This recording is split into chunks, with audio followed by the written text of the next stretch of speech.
What's really good, ladies and gentlemen? It's the OG Boricua Don Dada. I'm here with Rob K, MLW Confusions, Mr. Muffins Martinez. These two things we did not. My fault, my brother. If you need more accolades, I'm here with the greatest guy of all time. We are just his crony, like sidekicks or something like that. Whatever you might be, just two randoms that are on a podcast with that guy. So listen, listen.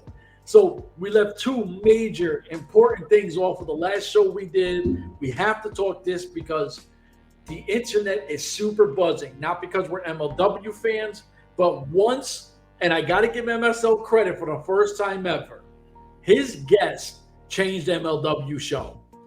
Salina De La Renta coming out. Crowd loses their shit. She starts talking. Twitter goes nuts. The queen is back, right? Like, what she's done for MLW and in MLW is nothing short of amazing. I know I was asking Rob something earlier. Do I think that with her kind of mentioning the luchadores, would it be something kind of like trying to revisit the underground thing or just kind of taking over the women, right? Like, so she can start taking care of the women, doing what she was going to do. So I'm good for either. If we're getting an influence of the right Spanish females, like all the girls that we've seen, the three we wanted signed, who were, I think they were AAA that were coming over, super talented. All three of those girls could go. Would love to see any of those girls. If they are going to try to do something underground, please go all in and do it. Don't keep teasing some kind of Spanish takeover thing of whatever it is. Either do it or do not. Two, if she is taking over the women division, I'm going to tell you now there's going to be a lot of women that are going to be on, they're going to be bullseyes on their backs because every time she does something, she brings gold to anything she does. Everything she's around, everyone she's with wins championships. Everybody she has. So whoever she brings in, to me, has an opportunity to become the queen of the featherweight division because if you're with this woman, you have championships going to be around you. That's the level of Salina De La Renta brings for you. No, exactly. I'm hoping they don't do anything like Lucha Underground Light, like they've tried to do in the past. Like, if they're not going to go all in on it, then they just need to let that dog lie. Because if you're not going to try to full on recapture that magic, like don't bother. Like, it was its own special thing. But I totally see her reforming some variation of Promociones Dorado. I mean, because she mentioned bringing in the luchadors, and to be fair, Promociones Dorado had always been kind of, for the most part, a Hispanic-centric stable. Like, they may not have been like true luchadores, because obviously Lil Key is not a luchador, but like everybody was of Hispanic descent and usually could go in the ring. So but again, like, I'm excited because, like, no pun intended, like, everything she touches turns to gold. She is a killer manager, and I am actually very surprised that when she left MLW originally, that no one picked her up. Okay, I'm not surprised WWE didn't pick her up because they really have no use for managers overall. But like AEW, who's full of managers and trainers and mentors, I'm surprised they didn't do something with her. N.W.A likes to have their talking pieces too. I'm surprised like they didn't bring her in for something. Impact brings in folks, even though they're not quite as manager heavy as some other promotions.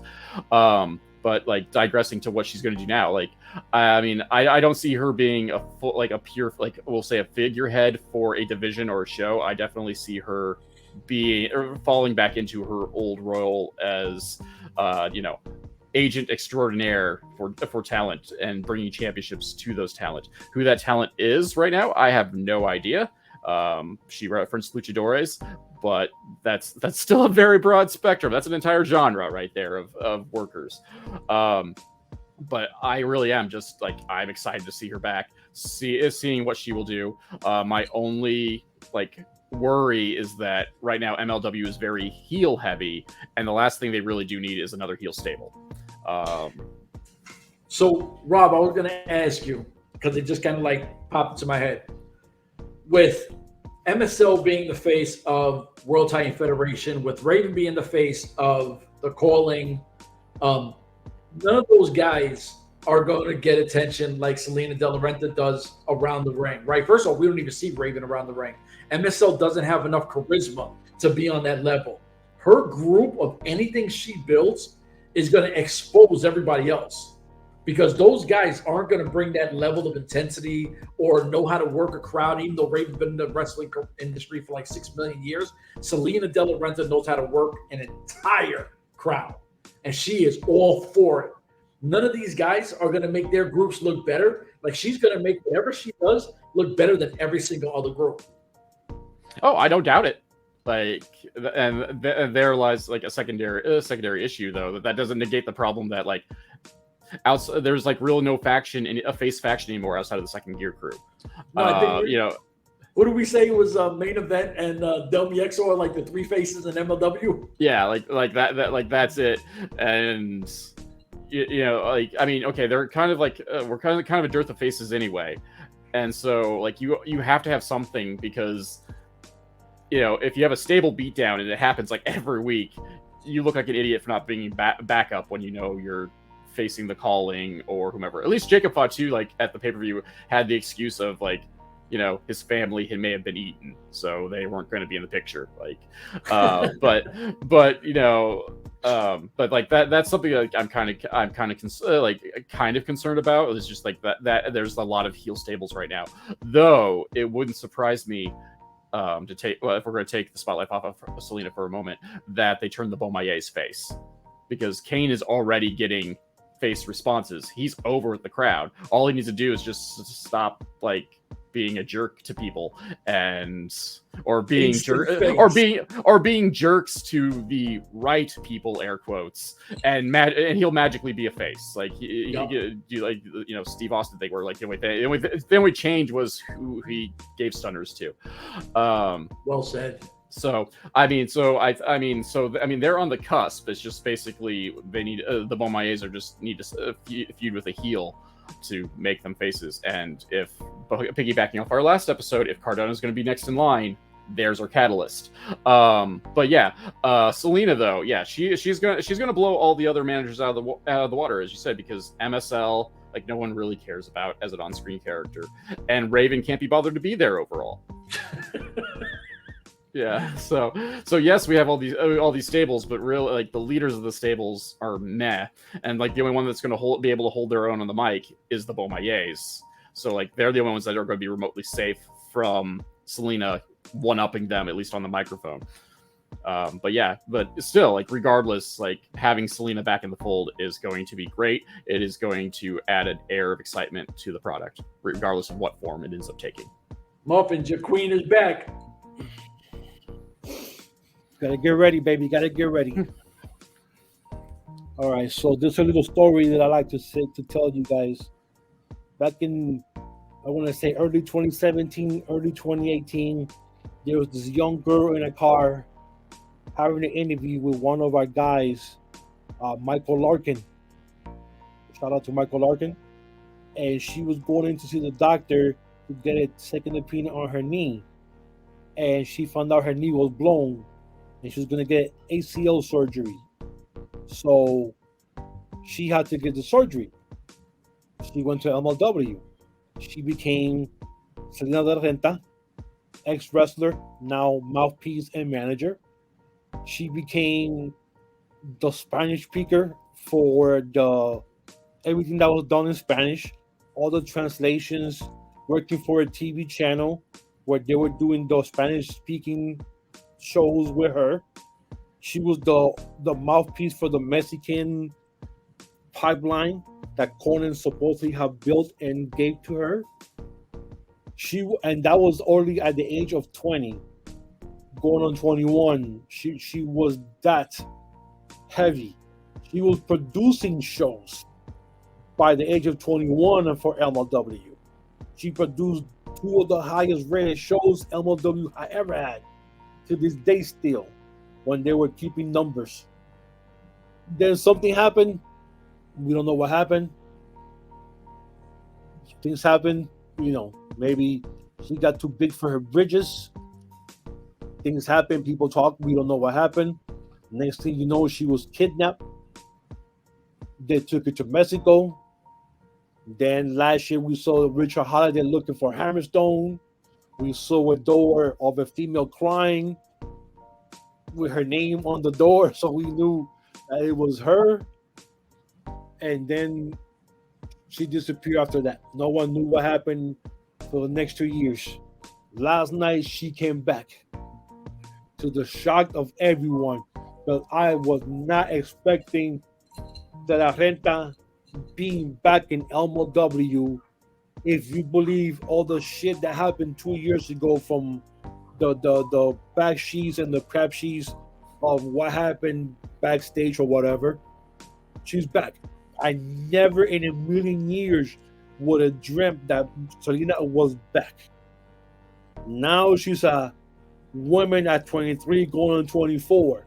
She's learned, hopefully, from past mistakes moving forward. She's back. Now LMW, and she's taking it for Cesar Duran, because they even mentioned Cesar. And it looks like Cesar is back in jail in Mexico somewhere. They did a Rusharu. 2 years from now, we'll see Cesar come back. You never know what happens.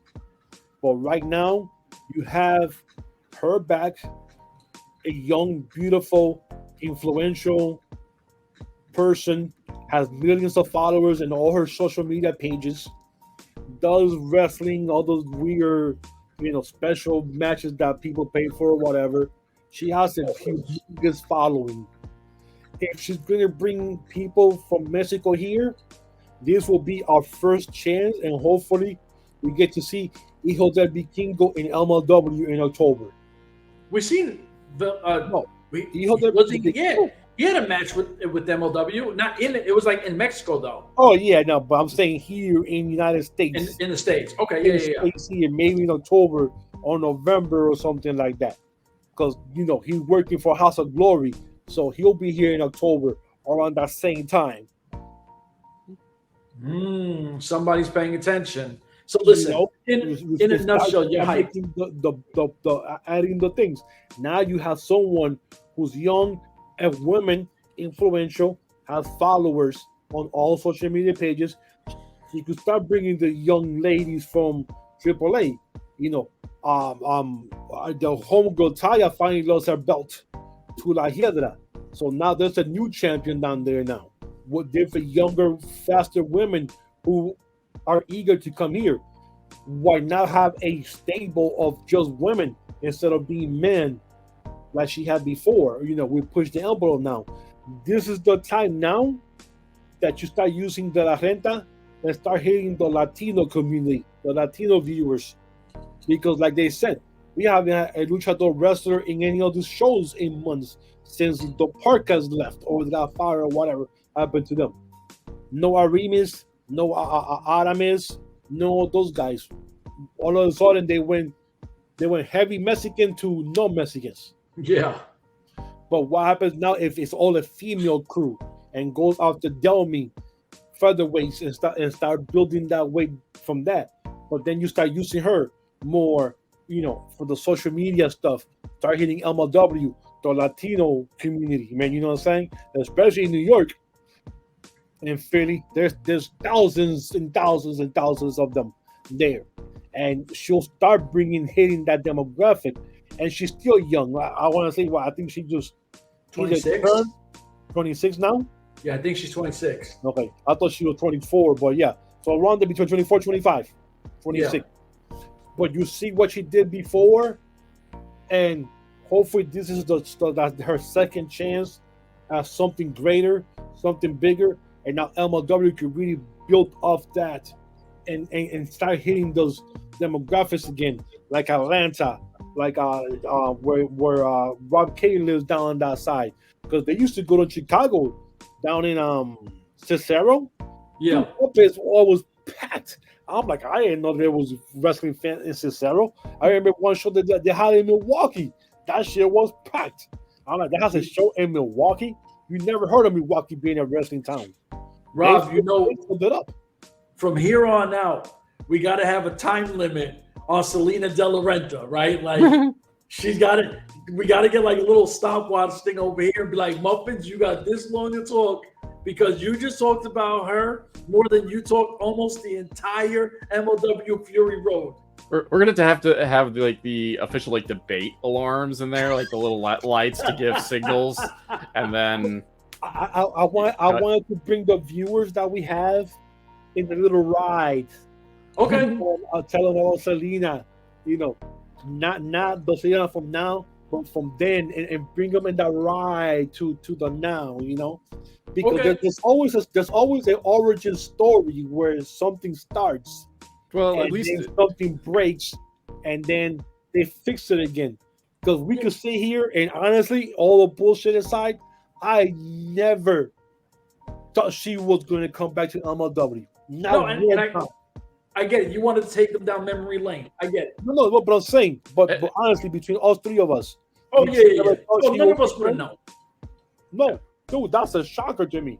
Yeah. No, I didn't like that one. I didn't see coming at all. Yeah. And I just aside, hey, at least he went on a tangent about someone that like is an MLW and we're actively talking about in the moment. Unlike last week when he had a 20-minute tangent on Cody Rhodes. Yeah. That was your fault. You didn't have to run with that rolling car. Yeah, I was lost. I was like, wait, what? Who?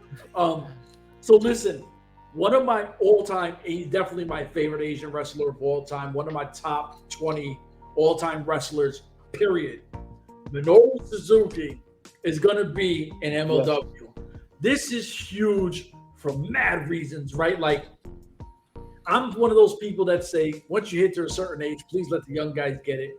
But some of these grandpas, I'm going to steal that from Rob because he called him grandpa. I would have called him a dinosaur. He called him a grandpa. I like that word better. Angry Murder Grandpa is his informal nickname. Yeah, he could go with anyone at any age. Like, this guy is the truth. And I was talking with Rob, and I was like, I would love that if Lance Archer wasn't signed, because we think he might be signed with AEW. If he was not, if you could kind of have DBS, Lance Archer, and Minoru Suzuki one more time in MLW, I would have thought that would have been absolutely fire. But the fact that we're getting Minoru Suzuki, I don't care who he goes against. Listen, I never thought I'd ever see it, right? Like, this is something we never thought we'd ever see. This announcement is massive. Go ahead, brother. I just want to say, October 13th is my birthday. The show is October 14th.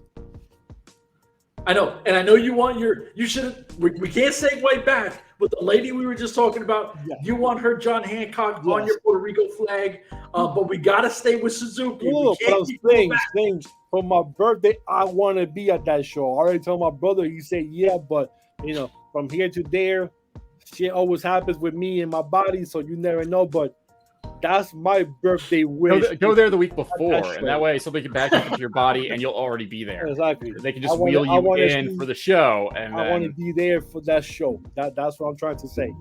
I want to be there for that show. This is a massive moment for MLW. It's like you got Kushida, and you're like, wow, okay, we see the New Japan influence where we treated them right, and then don't forget Ito. And then now you're getting arguably one of their greatest of all time in MLW. Gentlemen, talk to me. Holiday weekends. Let's go. Okay. I will start because I will eat some crow on this. I didn't think we were going to do much else with New Japan. There's video evidence of me pooping on it. So, I will eat that one. And though I also, as I said, like if I had to eat crow on it, Kushida was going to be a good way to eat crow. And you know what's an even better way to eat crow? Angry Murder Grandpa. So even if like there's no real relationship and it's just these two, whatever, man. I'll be wrong all day if this is the consequence of me being wrong. I love Minoru Suzuki.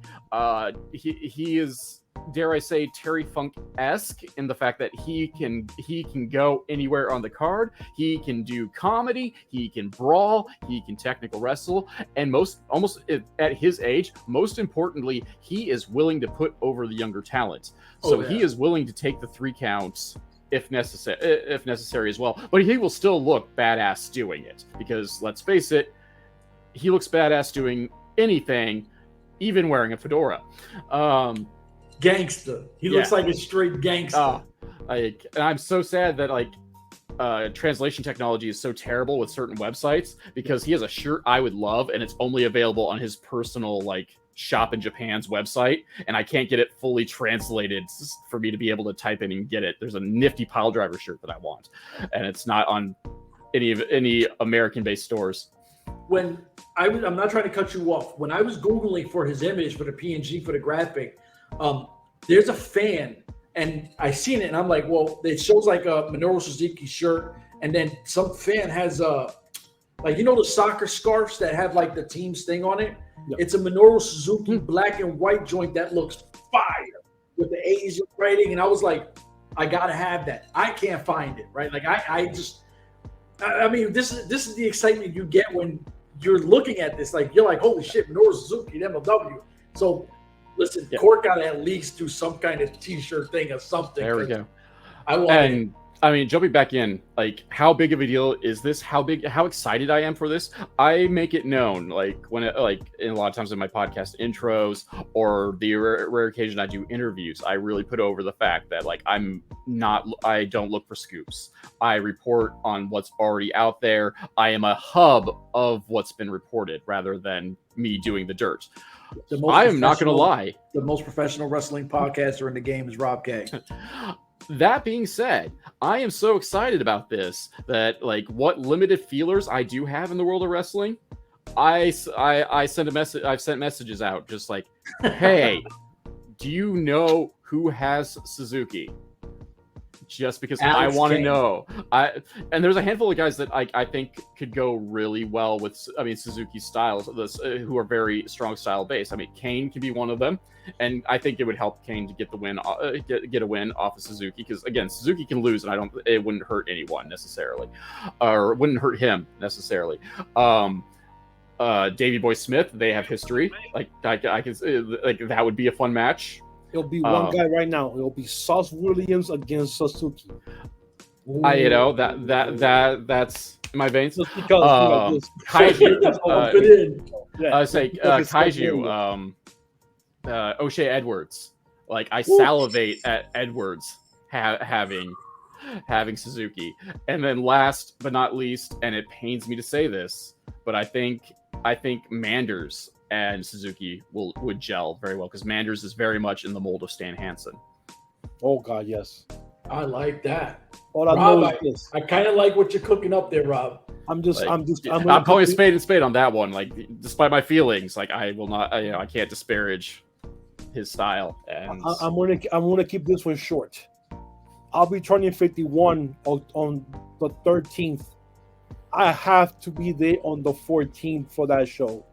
And if Suzuki's out there like doing meet and greet, I'm taking me a $20 bill, take it off, put it right on the table, take off my shirt, and have him just chop the shit out of me. Bro, you got a bad back. Why would you do that? I'll have my brother hold me up. Well, if anything I've learned, if you do anything with wrestlers, be sure the camera's rolling.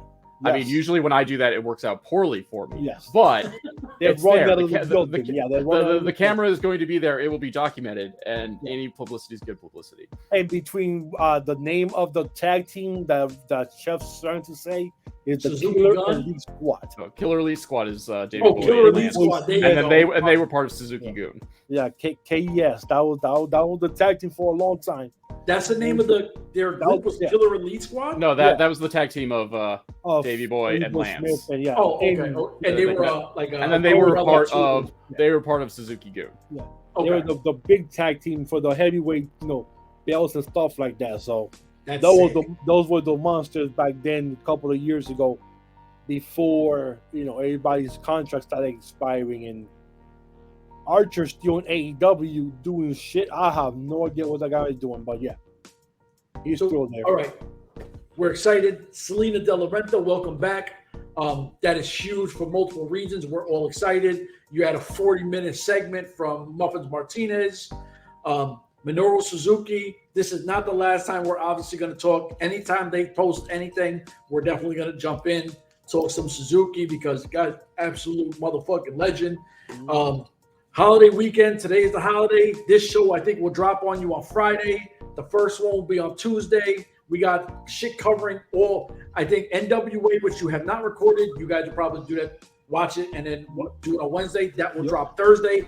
The entire week, ladies and gentlemen, you have fucking podcasts from us. Rob K, MLW Confusion, Muffins Martinez, the greatest that's ever done it in this motherfucking field. Myself, just another random guy with somewhat green hair. Ladies and gentlemen, I'm out of here. Deuces. Deuces.